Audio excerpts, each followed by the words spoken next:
सजी सिंध जी अॼु नवाबशाह ज़िले बार वकीलनि जे एहतजाज रैली कढी वई। कैनाल नामंज़ूर जा नारा हया। सख़्त एहतजाज कयो।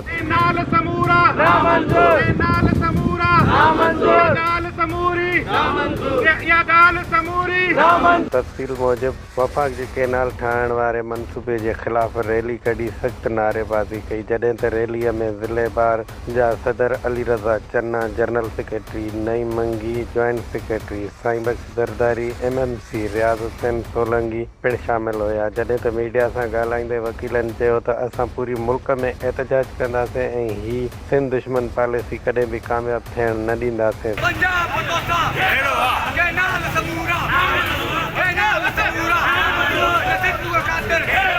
सिंधु दरिया असांजो जियाबो आहे, उन ते धाड़ो हणण कॾहिं बि कोन ॾींदासीं। वधीक उन्हनि जो चवणु हुयो त सॼी सिंध में एहतजाज हलनि पिया ऐं सिंधी क़ौम जाॻियो। अगरि कैनाल ठाहिया विया त सिंध जूं ज़मीनूं बंजर थी वेंदियूं ऐं ईअं थियण असां कोन छॾींदासीं। कैमरामैन सनाउल्लाह खोसो के साथ अनवर बलोच, मीडिया दा news, bureau chief division Nawabshah.